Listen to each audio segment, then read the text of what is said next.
ഇന്ധനവിലയിൽ വൻ വർധനവ്. പെട്രോൾ ലിറ്ററിന് 4 രൂപയും ഡീസൽ 2.5 രൂപയുമാണ് കൂടിയത്. പുതുക്കിയ നിരക്ക് ഇന്ന് അർദ്ധരാത്രി മുതൽ നിലവിൽ വരും. തൊടുപുഴ ന്യൂമാൻ കോളേജിലെ അധ്യാപകൻ ടി.ജെ. ജോസഫിന്റെ കൈവെട്ടിയ കേസിൽ 13 പ്രതികൾ കുറ്റക്കാരെന്ന കൊച്ചിയിലെ NIA കോടതി വിധിച്ചു. 18 പ്രതികളെ കോടതി വെറുതെ വിട്ടു. ഒന്നാം പ്രതി ഉൾപ്പെടെ 5 പേർ ഇപ്പോഴും ഒളിവിലാണ്. 10 പേർക്കെതിരെ UAPA ചുമത്തും. പ്രതികൾക്കുള്ള ശിക്ഷ അടുത്ത മാസം 5-ന് വിധിക്കും. തൊടുപുഴ ന്യൂമാൻ കോളേജിലെ അധ്യാപകനായിരുന്ന പ്രൊഫസർ ടി.ജെ. ജോസഫിന്റെ കൈപ്പത്തി വെട്ടിയ കേസിലാണ് കൊച്ചിയിലെ NIA കോടതി വിധി പറഞ്ഞത്. മതനിന്ദ ആരോപിച്ച് 2010-ൽ പോപ്പുലർ ഫ്രണ്ട് പ്രവർത്തകരാണ് അധ്യാപകനെ ആക്രമിച്ചത്. 31 പേരുടെ വിചാരണ പൂർത്തിയാക്കിയ കോടതി 13 പേർ കുറ്റക്കാരാണെന്ന് കണ്ടെത്തി. 18 പേരെ കുറ്റക്കാരല്ലെന്ന് കണ്ട് വെറുതെ വിട്ടു. കുറ്റക്കാരായി കണ്ട 13 പേരിൽ 10 പേർക്കെതിരെ UAPA നിയമം നിലനിൽക്കുമെന്ന് കോടതി കണ്ടെത്തി.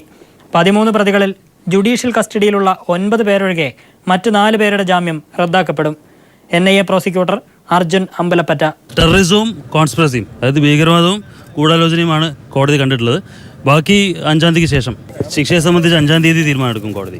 വാഴക്കുളം ബ്ലോക്ക് പഞ്ചായത്ത് അംഗം അനസ്, പോപ്പുലർ ഫ്രണ്ട് ജില്ലാ പ്രസിഡന്റായിരുന്ന PM മനാഫ് എന്നിവർ വെറുതെ വിട്ടവരിൽ ഉൾപ്പെടും.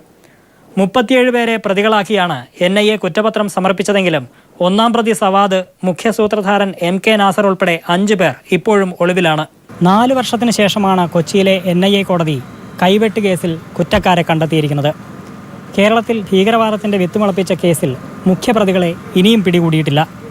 കൊച്ചിയിൽ നിന്നും KG ദിനകരനും ക്യാമറാമാൻ മുഹമ്മദ് ഇർഫാനുമൊപ്പം KM ഉമേഷ്. ബാർക്കോഴ കേസിൽ ബിജു രമേശിന്റെ ഡ്രൈവർ അമ്പിളിയുടെ രഹസ്യ മൊഴിയെടുക്കാൻ വിജിലൻസ് തീരുമാനം. ഇതിനായി വിജിലൻസ് കോടതിയിൽ അപേക്ഷ നൽകും. അന്വേഷണ സംഘത്തിന് ഇതിനായി വിജിലൻസ് അപേക്ഷ നൽകി. മാണി പണം വാങ്ങിയെന്ന് കണ്ട ഏക ദൃക്സാക്ഷി കൂടിയാണ് അമ്പിളി. ബാർക്കോഴ കേസിൽ ഗവർണർ ഇടപെടണമെന്ന് കോടിയേരി ബാലകൃഷ്ണൻ. ഗവർണർ ഇടപെട്ട് മാണിയെയും K. ബാബുവിനെയും പുറത്താക്കണമെന്നും കോടിയേരി ആവശ്യപ്പെട്ടു. നേതൃമാറ്റം ഇപ്പോൾ അജണ്ടയിലില്ലെന്നും എന്നാൽ UDF ജനങ്ങളോട് തെറ്റുകൾ ഏറ്റുപറയണമെന്നും രമേശ് ചെന്നിത്തല.